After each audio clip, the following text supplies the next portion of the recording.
The most dangerous spies do not run through airports. They do not flee across borders under cover of night. They do not disappear. They stay.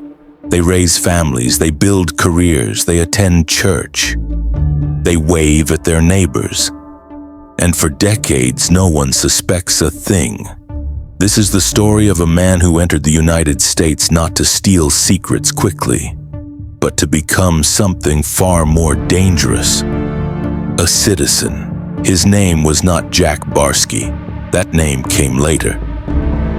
Long before he lived in quiet American neighborhoods, long before he worked ordinary jobs and blended into daily life, he was chosen for a very specific purpose: to vanish into America, not as a visitor, not as a diplomat, but as something far more invisible, a sleeper. During the height of the Cold War, while the world watched missile summits and headlines, the KGB was fighting a quieter war, one that required no uniforms, no embassies, no protection. A war fought by individuals who would never be rescued if exposed. The KGB called them illegals, deep cover operatives trained to live entire lives inside enemy nations, without official status, without contact, and without backup. If caught, they were on their own. Jack Barsky was one of them.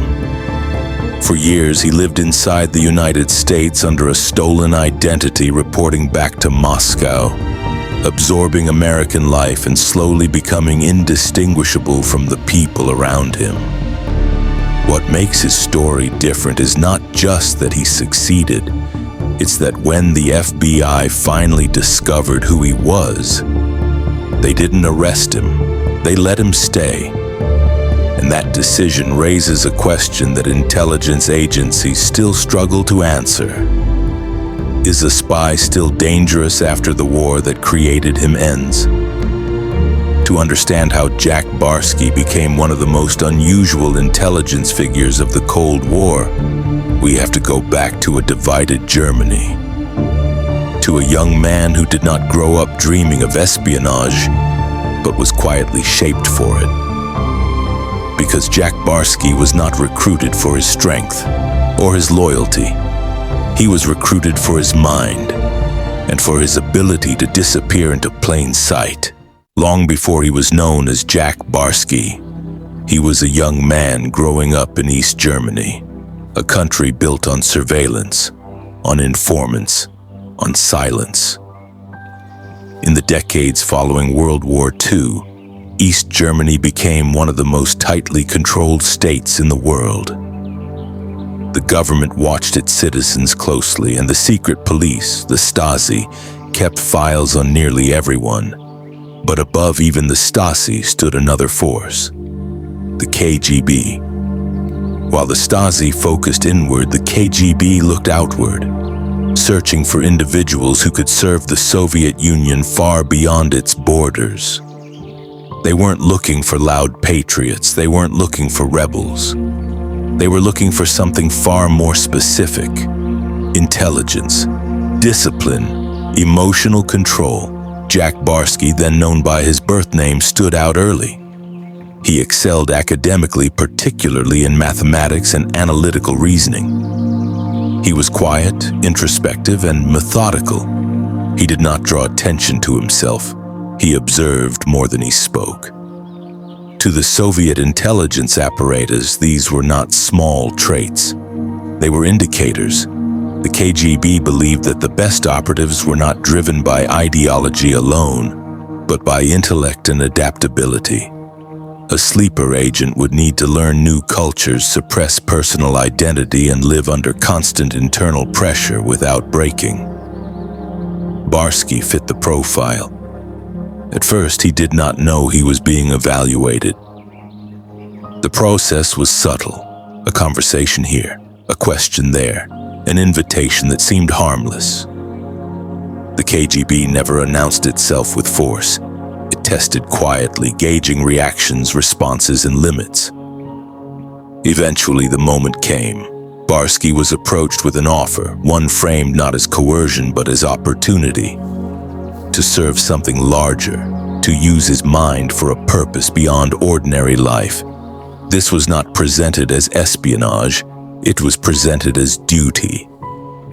For many recruits, refusal was not truly an option. In the Eastern Bloc, saying no to the intelligence services carried consequences: career stagnation, scrutiny, isolation. Barsky accepted. What followed was not immediate deployment, but years of preparation. He was pulled into a world that existed beneath the surface of everyday life, a world of coded language, compartmentalized knowledge, and relentless psychological testing. The KGB needed to know how far he could be pushed, how much pressure he could absorb, whether he could lie convincingly, not just to others, but to himself. Because a sleeper agent could not simply pretend. He would have to become someone else, completely. Every habit, every memory, every instinct. The goal was not to infiltrate America as a spy. The goal was to live there as a man who no longer remembered he was one. And Jack Barsky was being shaped for exactly that role. The KGB did not train spies, they trained identities. For Jack Barsky, the transformation did not begin with weapons or surveillance techniques. It began with something far more unsettling: erasure. The KGB believed that a sleeper agent could not survive by memorizing lies. Lies crack under pressure. Stories fall apart. Instead, the agent had to become the lie. Barsky was taught to dismantle his own past, piece by piece. His real memories were not deleted, but buried beneath layers of constructed identity. He was trained to recall a false childhood with the same ease as a real one. To answer questions without hesitation, to react instinctively as someone else. This was not acting, it was psychological reprogramming. Training sessions lasted for years. Each phase was designed to strip away uncertainty and expose weakness. Barsky was subjected to stress interviews that mimicked interrogation. His handlers tested him with sudden confrontations, emotional manipulation, and moral ambiguity. They wanted to know how he responded when frightened, when challenged, when isolated. The KGB paid close attention to one trait above all others: emotional control. A sleeper agent could not afford visible fear. He could not afford guilt. He could not afford hesitation. Barsky learned to regulate his breathing, slow his heartbeat, and compartmentalize his thoughts. He was trained to observe himself from a distance, an internal discipline that allowed him to lie convincingly, even under scrutiny. But technical skills mattered too. He studied American culture in obsessive detail. Language nuances, regional accents, social behaviors, television programs, newspapers, sports. The goal was fluency, not just in English, but in American life. Barsky learned how Americans argued, how they joked, how they expressed anger and affection. He was taught how to blend into crowds without appearing withdrawn or overly social. He studied immigration procedures, employment systems, and bureaucratic loopholes. Every step of American life was broken down and analyzed. The KGB prepared him for the most dangerous moment of all. Arrival. Crossing into the United States would be the point of no return. Once inside, Barsky would have no diplomatic protection, no extraction plan, no safety net. If he failed, the Soviet Union would deny his existence. That was the cost of being an illegal. To test his readiness, the KGB subjected Barsky to simulated missions. He was dropped into unfamiliar cities under assumed identities and monitored from afar. His performance was evaluated silently. Did he panic? Did he improvise? Did he remember who he was supposed to be? Barsky passed, but there was something else the KGB watched closely: his conscience. They believed ideology would fade with time, but discipline would not. A sleeper agent could not be guided by emotion. He had to accept that people around him were assets, obstacles, or camouflage. Human connection was a tool, nothing more. By the end of his training, Barsky was no longer the young man who had been recruited years earlier. He carried two selves inside him, one that belonged to the Soviet intelligence machine, and another that was about to be unleashed into America. Soon he would step into a life that was not his own, a life he would be expected to protect, even as it consumed him. Every operation has a moment when preparation ends and reality begins. For Jack Barsky, that moment came the instant he stepped onto American soil. There was no dramatic confrontation, no alarms, no chase. Just an ordinary border crossing, exactly as planned. Barsky entered the United States using a carefully constructed identity built around a stolen name. The documents were authentic. The backstory was airtight. The KGB had spent years refining every detail. To immigration officials, he was unremarkable. And that was the point. Barsky understood that his greatest asset was invisibility. The moment he attracted attention, the mission would fail. So he kept his head down, followed procedure, and blended into the steady flow of travelers arriving every day. Once inside, the real challenge began. The KGB did not insert him into intelligence agencies or government institutions, not yet. First, he had to live. Barsky settled into American society quietly. He found work. He paid rent. He learned routines. He observed how people interacted with authority, how they trusted institutions, how freely they spoke. This was not espionage in the traditional sense. It was immersion. Every interaction was a lesson. Every conversation revealed cultural nuance. Barsky learned when to speak and when to remain silent. He learned how Americans express disagreement without fear, how they criticize their government openly. This freedom was not something he had been trained to expect. It created a problem. Barsky was supposed to observe America as an adversary. But instead, he encountered a society that did not resemble the caricature he had been taught. Ordinary people were not hostile. They were not suspicious. They were welcoming. The longer he lived among them, the harder it became to maintain emotional distance. Still, he followed protocol. Barsky reported back to Moscow through covert communication channels, dead drops, encrypted signals, carefully timed contact that minimized exposure. Each message was short, controlled, calculated. The KGB did not want frequent communication, they wanted longevity. Barsky was not there to steal immediate secrets. He was there to wait. Sleeper agents are designed for patience. Their value increases over time as trust grows, as access deepens. Barsky understood that his mission could span decades. That knowledge carried a psychological weight few could endure. He could not confide in anyone, not co-workers, not neighbors, not friends. Every relationship was built on omission. And yet, the more normal his life became, the more dangerous his position grew. Because the greatest threat to a sleeper agent is not discovery, it is attachment. By crossing the border, Barsky had entered a world that challenged everything he had been conditioned to believe.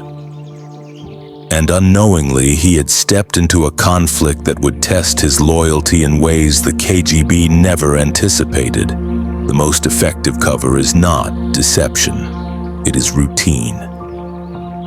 As the years passed, Jack Barsky's life in America began to look ordinary, almost boring. That was exactly what the KGB wanted.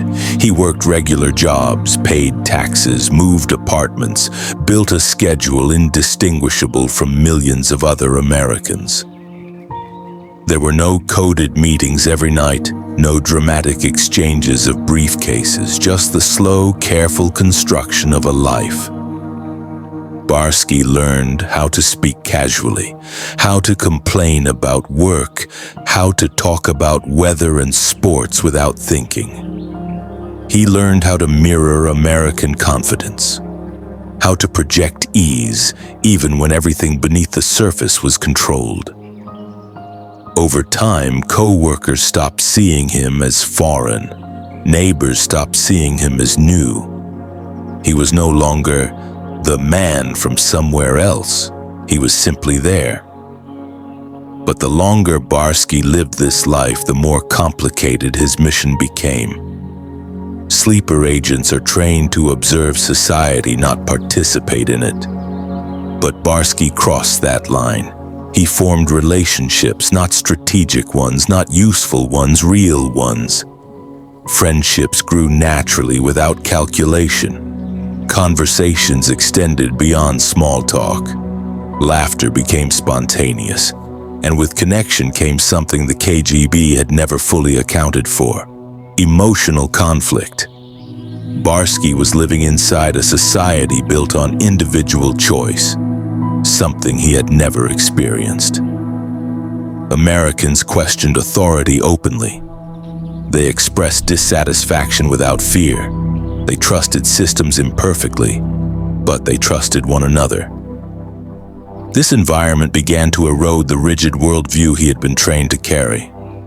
He still reported to Moscow, still followed protocol, still lived under a false identity. But internally, the lines were shifting.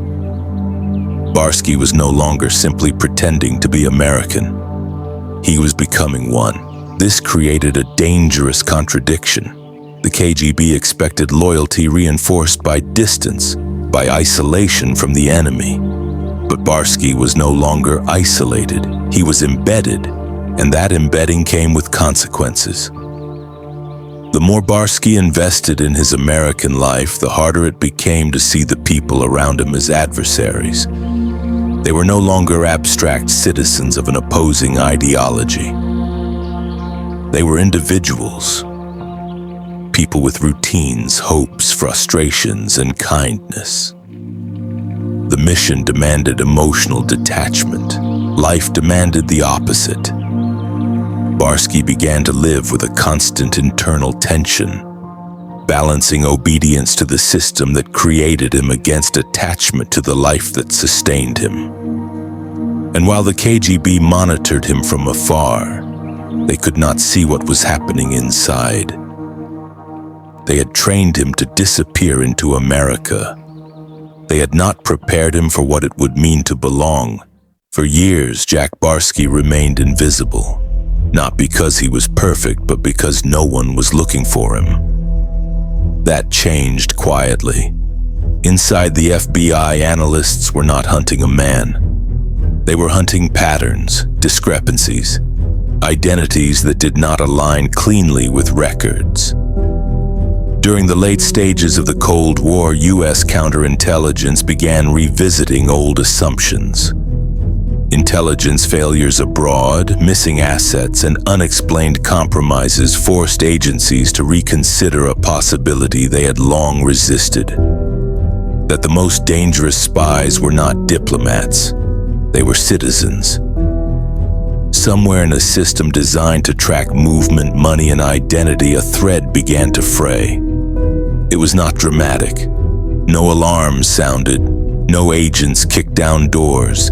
It started with paperwork, records that did not fully connect, a social security number tied to a man who should not exist, an identity that appeared legitimate on the surface but dissolved under closer examination. Jack Barsky's cover was strong, but no cover is eternal.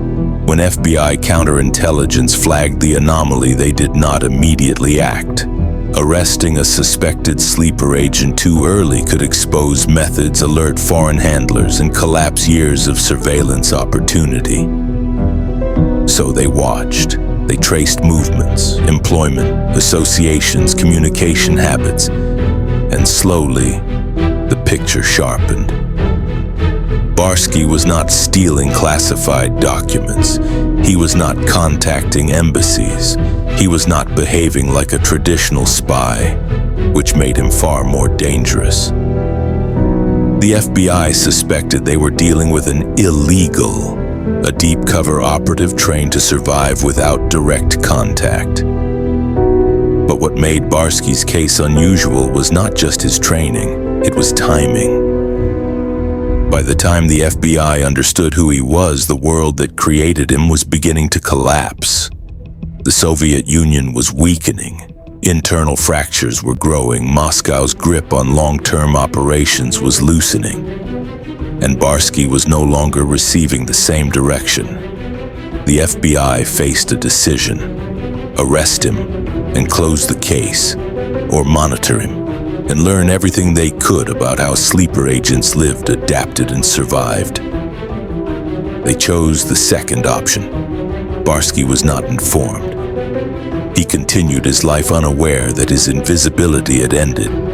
Agents tracked him as he went to work, as he returned home, as he lived the ordinary life he had built. And with each passing day, the line between spy and civilian became harder to define, because Barsky was no longer actively damaging U.S. intelligence. He was no longer receiving operational tasks. He was a relic of a war that was dying. And yet he was still a spy. The FBI understood something crucial. Sometimes the most valuable intelligence does not come from arrest, it comes from observation. In intelligence work, loyalty is only as permanent as the system that demands it. For Jack Barsky, that system was collapsing. In the late 1980s and early 1990s, the Soviet Union began to unravel. What had once appeared immovable, an empire built on ideology, secrecy, and control, was now buckling under economic strain and political fracture. For sleeper agents embedded across the world, this was not liberation. It was abandonment. The KGB that had recruited, trained, and deployed Barsky no longer operated with the same authority. Command structures dissolved, communications became irregular. Long-term operations were deprioritized or forgotten entirely. Barsky waited for instructions that never came. Months passed, then years. The silence was unmistakable. He had been trained to survive isolation. He had been prepared for risk. But he had not been prepared for irrelevance. The country that created him no longer needed him. The ideology that justified his sacrifice no longer existed. For the first time since his recruitment, Barsky was free to make a choice. But freedom carried its own burden. Barsky was still living under a stolen identity. He was still technically a foreign intelligence operative inside the United States. But without direction, without handlers, and without a mission, the meaning of his role began to dissolve. What remained was a man living a life that was no longer a cover, but not entirely real. He had friends who knew him by a false name, a career built on a fabricated past, a future anchored in a lie. And yet his emotional ties were genuine. Barsky faced a question that few intelligence operatives ever confront so directly. Who are you when the war ends, but your deception remains? Returning to a collapsing Soviet bloc was no longer an option. Defecting formally carried risks, not just legal but personal. Exposure would dismantle the life he had built. So Barsky did something extraordinary.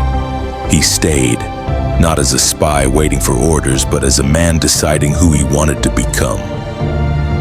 The FBI, still monitoring him quietly, understood the significance of this moment. Barsky was no longer an active threat. He was a living case study, a rare opportunity to observe what happens to a sleeper agent when ideology collapses but identity remains. Barsky began to pull away from his past, not dramatically but deliberately. He reduced contact. He severed psychological ties. He stopped thinking in terms of missions and began thinking in terms of consequences. This was not redemption, it was transformation, and it marked the moment Jack Barsky stopped being a weapon and started becoming a human being trapped inside the aftermath of history. At some point, secrecy becomes heavier than exposure. For Jack Barsky, that moment arrived not with a knock on the door, but with an invitation. By the early 1990s, the FBI knew who he was. They knew his training. They knew his origin. They knew the intelligence service that had sent him. What they did not know, at least not yet, was who he had become. Barsky was contacted quietly. No arrest, no handcuffs, no public spectacle. Instead, a conversation. The FBI made something clear from the beginning. They were not interested in punishment. They were interested in understanding. Barsky was faced with a choice that few spies ever receive. Cooperate and help expose the methods of a vanished enemy, or refuse and risk losing everything he had built. This was not a negotiation framed in threats. It was framed in reality. The Cold War was over. The KGB that trained him no longer existed in its original form. The damage he could do was minimal, but the knowledge he carried was priceless. Barsky agreed. What followed was unprecedented. Instead of a prison cell, Barsky entered a controlled relationship with U.S. counterintelligence. He was debriefed extensively, not about stolen secrets, but about process, how sleeper agents were selected, how identities were built, how psychological endurance was maintained over decades, how ideology faded and what replaced it. Barsky spoke openly, not because he was coerced, but because the secrecy that once defined his existence had lost its purpose. The FBI recognized something rare. Barsky was no longer an operative, he was a witness. And his cooperation helped reshape how U.S. intelligence understood deep cover infiltration. But cooperation came with limits. Barsky was not given immunity in the traditional sense. He lived under restrictions. He operated within boundaries designed to protect national security and his own safety. His life remained partially hidden by necessity. Still, the decision not to arrest him raised eyebrows inside intelligence circles. Critics questioned whether justice had been served. Supporters argued that intelligence is not about revenge, it is about learning. Barsky's case forced a reconsideration of long-held assumptions. Was the purpose of counterintelligence to punish the past, or to prevent the future? For Barsky, cooperation marked the end of secrecy, but not the end of consequence. His past could not be erased, but for the first time since his recruitment, his actions were his own. And that distinction mattered. For most of his life, Jack Barsky existed in shadows. Even after cooperating with the FBI, his story remained hidden from the public. Intelligence agencies rarely announced the existence of sleeper agents, especially ones who were never arrested. Silence was safer, but over time, secrecy became unnecessary, and for Barsky it became unsustainable. Years had passed since the collapse of the Soviet Union. The Cold War had ended. Archives were opening. Former operatives were aging. History was no longer classified, it was being written. Barsky faced a decision that went beyond legality. He could remain silent and let his past disappear quietly, or he could speak and confront it openly. He chose to speak, not through leaks, not through scandal, but through deliberate disclosure. Barsky began to share his story publicly, carefully, thoughtfully, and without sensationalism. He did not glorify espionage. He did not excuse his actions. Instead, he explained them. He spoke about recruitment, about identity erosion, about what it means to live for decades as someone else. And the public responded, not with outrage, but with curiosity. Because Barsky did not fit the stereotype, he was not arrogant, he was not defiant, he was reflective.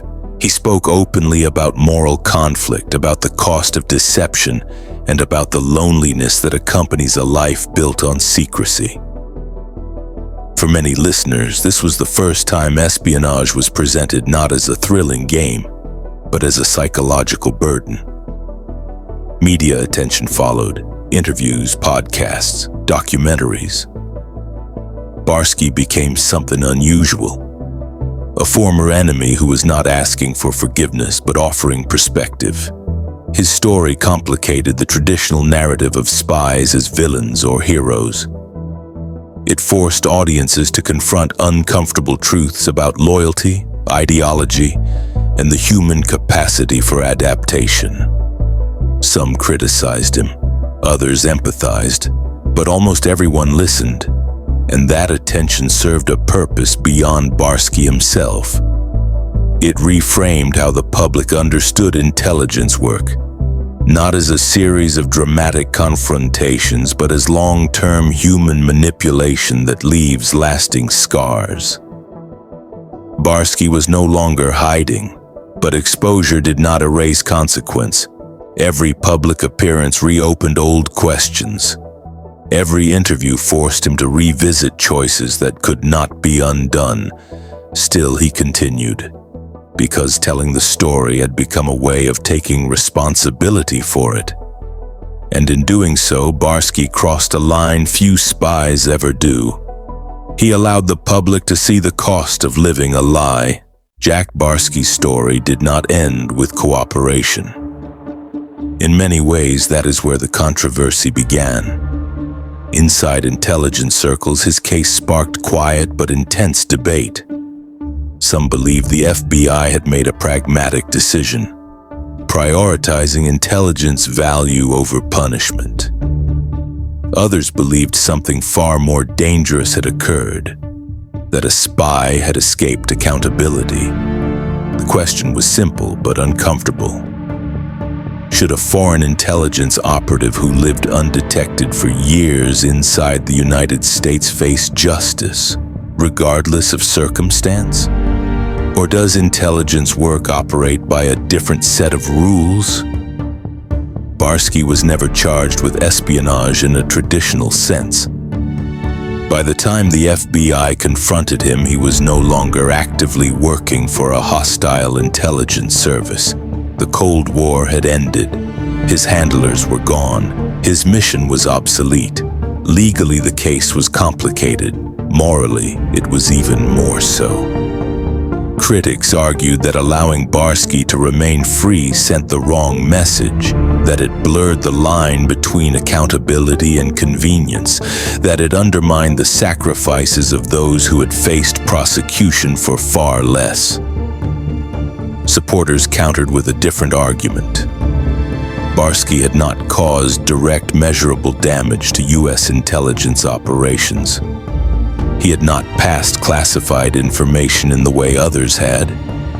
His value lay in what he represented, a rare opportunity to understand how sleeper agents were created, trained, and sustained. Punishing him would have closed the book. Studying him opened an entire chapter. This tension revealed a truth about intelligence work that rarely enters public discussion. Espionage is not governed by morality alone, it is governed by outcomes. Barsky's case forced agencies to confront their priorities. Was the goal to make an example or to prevent future infiltration? The FBI's decision reflected a belief that intelligence failures are best corrected through understanding, not retribution. But that belief came at a cost. Public trust depends on consistency. When justice appears selective, confidence erodes. Barsky became a symbol of that discomfort, not because he was celebrated, but because he existed in a gray space few people are comfortable acknowledging, neither hero nor villain. Just a man shaped by a system that no longer existed. And his story remains unsettling precisely because it offers no clean resolution, no dramatic arrest, no courtroom verdict, no final reckoning. Instead, it leaves a question hanging, one that intelligence agencies continue to wrestle with. When history changes, then what do you do with the people it created? Jack Barsky's case did not end quietly inside classified files. It changed how intelligence agencies thought about infiltration. For decades, counterintelligence doctrine had focused on detecting activity, illegal communications, money transfers, stolen documents. Barsky exposed a deeper vulnerability. The danger was not what sleeper agents did, it was who they became. Barsky proved that a long-term operative did not need constant direction to remain effective. He did not need active missions to survive. He did not even need contact with handlers to exist inside the system. All he needed was time. In response, U.S. intelligence agencies began rethinking how they identified threats. The focus shifted from behavior alone to identity integrity, examining how personal histories aligned with documentation, how records aged over time, and how assumptions hardened into blind spots. Barsky's case reinforced a lesson that intelligence professionals now emphasize openly. The most dangerous infiltrations are patient. They are quiet. They are ordinary. They look exactly like everyone else. Training programs were revised. Analysts were encouraged to challenge patterns that felt too normal. Databases were cross-referenced more aggressively. Identity anomalies that once seemed insignificant were re-examined, not because of Barsky alone, but because he represented what had been missed. His cooperation also reshaped how former adversaries were evaluated. Intelligence agencies began acknowledging that not every operative remains loyal forever, and that ideological collapse creates unpredictable outcomes. Barsky had not defected dramatically. He had not switched sides in a moment of crisis. He had simply stayed. That subtlety mattered. It forced intelligence agencies to confront an uncomfortable reality. Not all threats end when wars end. Some linger quietly, embedded in systems that assume the conflict is over. Barsky's story became part of training, not as a warning of betrayal, but as a case study in human endurance, adaptability, and ambiguity. Because the future of intelligence would not be shaped by dramatic defections. It would be shaped by people who lived unnoticed for years, and the systems that failed to see them. Jack Barsky did not leave espionage behind in a dramatic moment. There was no final mission, no symbolic resignation, no clear line separating who he had been from who he became. Instead, his reckoning arrived slowly, in quiet moments, in reflection, in the knowledge that the life he lived would never fully belong to a single truth. Barsky was not a hero. He was not a villain. He was a product of history, recruited as a young man shaped by ideology and sent into a world he was taught to distrust, only to discover that reality was far more complex than doctrine. He lived for years under a name that was not his own, built relationships on foundations of omission, carried a secret that could never be fully shared. And yet, when the system that created him collapsed, Barsky did not collapse with it. He adapted. That adaptation is what makes his story so unsettling, because it challenges the way we think about loyalty. Barsky did not betray America in the way others did. He did not sell secrets for money. He did not compromise operations in exchange for power, but neither did he abandon the lie that defined his existence. Instead, he lived inside it, long enough for it to become real.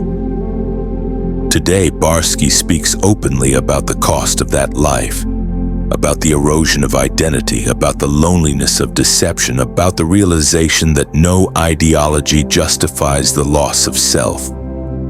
He does not ask for absolution, he offers understanding, and that may be more difficult to accept than guilt, because his story forces us to confront a truth intelligence agencies rarely admit: that espionage does not end when wars end.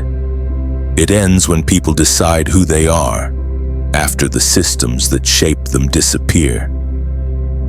Jack Barsky was trained to infiltrate a nation, but in the end, the nation infiltrated him, and he was never the same.